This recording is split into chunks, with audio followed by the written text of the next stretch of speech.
Welcome to Silicon Valley Asian Business Talk. I am Sonu Ratra. I am the co-founder of Akraya and founder of Women Back to Work. This is our 23rd year in business, and I'm very proud to say that the company is ranked amongst the top women-owned businesses in the US. It's ranked as, just recently, about 4 weeks ago, we were ranked as #1 best places to work by the San Francisco Business Journal. And that's a very difficult feat to achieve when you're competing with the largest of the largest and the best of the best in the Silicon Valley. We're also ranked consistently as best staffing company to work for, to temp for. Our Women Back to Work program has become a movement. It's about 9 years old, and it's amongst the nation's leading return to work program. I was born and raised in India. I live here in the Silicon Valley with my family, my husband, and my daughter. Discussion topic: Lessons of the initial growth of our new venture. The co-founder of this very impressive company called Akraya, which is the staffing company.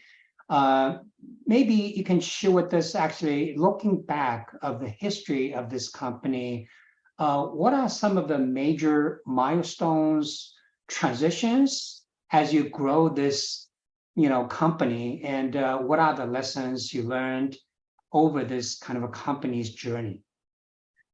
Sure. So, when I look back at Akraya and our evolution, I sort of think of it as phase one, like 2.0 Akraya, 1.0, and then 2.0, right? And today we're in 2.0. We've always had an organic, healthy growth along with financial stability. Maybe I'll tell everybody a little bit more about Akraya. So Akraya is a leading provider of staffing and project solutions. And I said we are amongst the top staffing companies.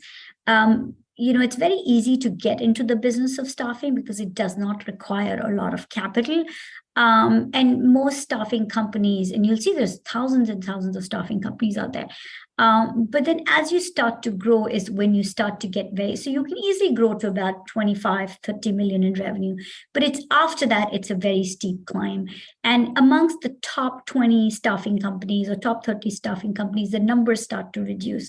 So as you can tell, you could have a great, healthy growth in the beginning, but then, market conditions and your everything that you thought would work may not work. So that's why I call our evolution to be Akraya.1 and Akraya.2.0. And maybe I'll talk to you about Akraya.1 and our milestones. Major milestones at Akraya have definitely been through our years of growth, which is the early 50, from 2001 to 2015. And what I remember is, acquisition of a major customer is certainly a good milestone. Setting up our recruiting centers of excellence when most companies like Google were hiding away our recruiters. And so we said, okay, well, now we have to go to India and create a structure there because we can't compete with the Googles and we can't pay that much. So that was a milestone for us. Becoming preferred partners to our customers, bringing their repeat business was certainly a milestone.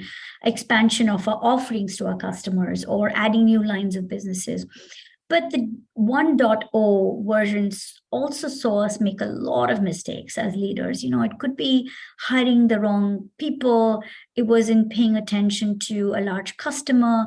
It wasn't, was really in denial of what the market was asking for or where the market was going, not being deliberate enough, not being strategic enough. So there's plenty of learnings during this time and this phase of our business. And some of the learnings was, you can't lose focus, which still helped us get to that good number, right? But it was focus. It was consistently reevaluating the business, pivoting with market conditions, ensuring you continue to think about what are the employees looking for? Are we really listening to them? So those are some very important and key learnings during that first Akraya 1.0.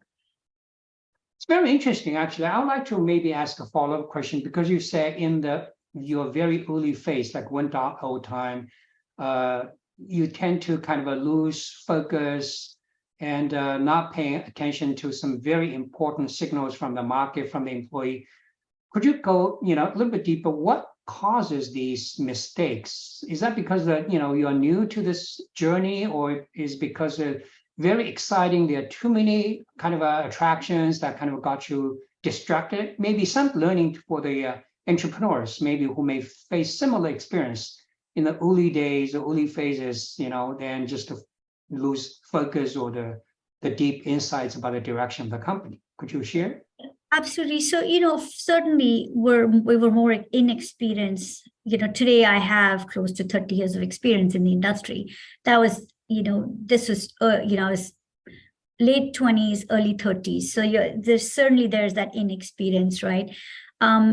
At some point, maybe you feel like you know better, right? And I think today I recognize that I felt like we knew better, right? But I know better than anyone else. But that is certainly, we were used to operating the business in a certain way, right? And the market was seeing something else. So it was again in denial, like, well, that we're not going to go there because we're used to doing business in a certain way. So I think that was certainly a mistake. I think we're sort of in tune to recognizing the efforts. I think also the investments, we've always made investments in the business. Absolutely. But I think investing in yourself that early on wasn't as important as it is today. Because today I think there's, of course I have invested in going to programs, going to Harvard School or going to Tuck Business School to really understand business, how complex a business can be. And I think there you're learning, you're implementing, you're learning, you're implementing. And I think those are certainly, so there was no lack of focus. There was no lack of hard work. There was no lack of a high sense of integrity. Those are values we've had, but really, really, truly understanding how to operate a business, and that inexperience may have showed.